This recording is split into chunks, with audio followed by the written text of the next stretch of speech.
You know what keeps me up at night? It's not the interest rates. It's not the headlines screaming about market crashes. It's watching brilliant, financially capable people sit on the sidelines, paralyzed by fear, while a once in a decade opportunity slips through their fingers. And here is the thing, I get it. The noise is deafening right now.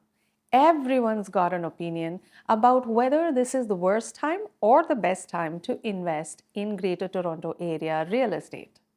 But let me cut through that noise with something most people won't tell you. The question isn't whether you should buy property in the next year and a half.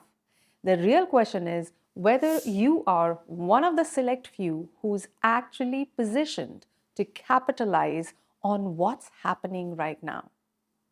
Let me be brutally honest with you. If you're stretching every dollar just to make ends meet, if your income is uncertain, or if you are hoping to flip properties for quick cash, this message isn't for you.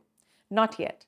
But if you've built financial stability, if you've got solid income streams, and if you understand that wealth isn't built in comfort zones, then what I am about to share could fundamentally shift how you view the next 18 months in Toronto's luxury real estate market.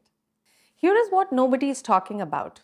We are living through a historical anomaly. Yes, borrowing costs are higher than they have been in over 2 decades. Yes, the average buyer is feeling squeezed. But here is where it gets interesting. While everyone else is retreating, the fundamentals of the GTA market haven't changed. Population growth isn't slowing down. Immigration targets are still aggressive. Land scarcity in prime location is still very real. And here is the kicker.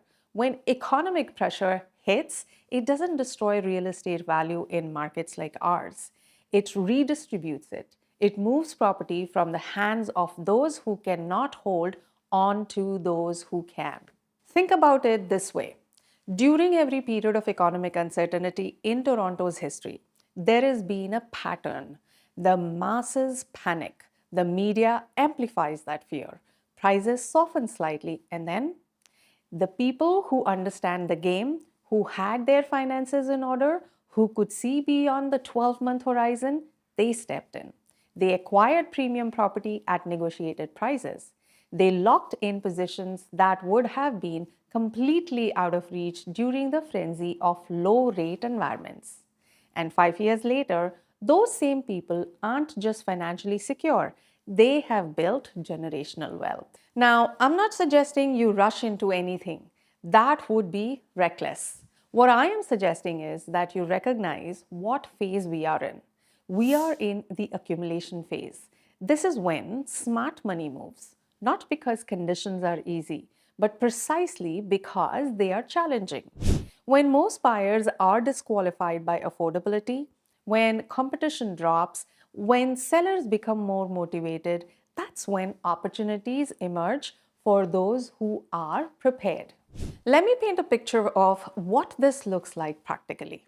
Imagine you have been eyeing luxury properties in Oakville, Mississauga, or North York. During the peak market frenzy, you were competing against 15 other offers, waiving conditions and paying hundreds of thousands over asking. That was the cost of entry when money was cheap and everyone could qualify. But right now, sellers are listening. Negotiations are happening. Terms are flexible. You're not just buying a property, you are buying it on your terms with the leverage that comes from being one of the few qualified buyers in the room. And here is what most people miss. The interest rate environment isn't permanent. It never is. Central banks raise rates to cool inflation, and once that mission is accomplished, rates come back down. It's cyclical.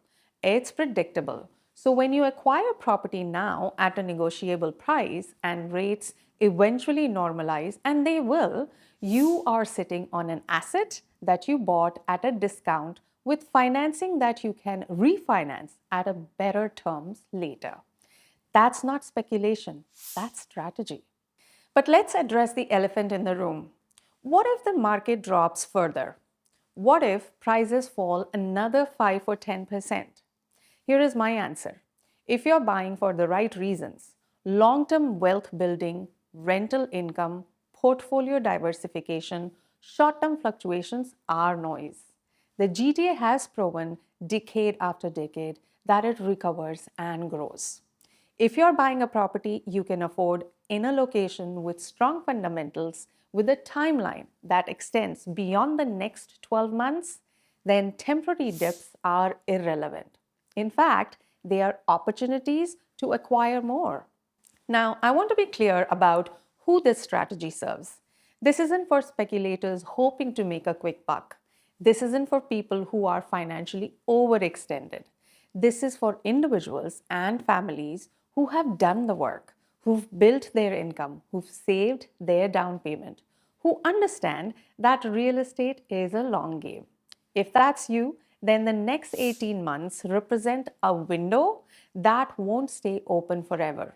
Once rates drop, once confidence returns, once the masses flood back into the market, that window closes. And the properties you could have negotiated on today will be out of reach tomorrow.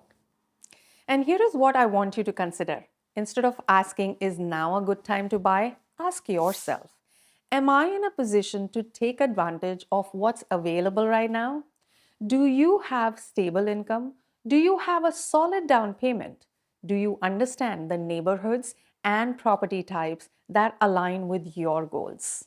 If the answer is yes, then the market conditions are almost irrelevant because prepared buyers create their own opportunities regardless of headlines. The truth is, wealth in real estate isn't built by waiting for perfect conditions. Perfect conditions don't exist. Wealth is built by recognizing when the risk reward ratio tilts in your favor and having the courage and preparation to act. Right now, in the Greater Toronto Area, that ratio is tilting for those who are ready, not for everyone, but for the right people. This is the moment they look back on in 5 years and say, that's when everything changed. If you're someone who's been watching the market, who's been building your financial foundation, and who's ready to have a serious conversation about what's possible for you in the next 6 to 18 months, let's talk. Because the opportunity isn't in waiting for certainty. The opportunity is in acting with clarity when others are frozen by fear.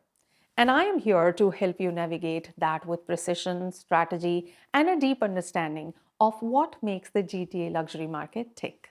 The question isn't whether opportunity exists. The question is whether you are ready to seize it.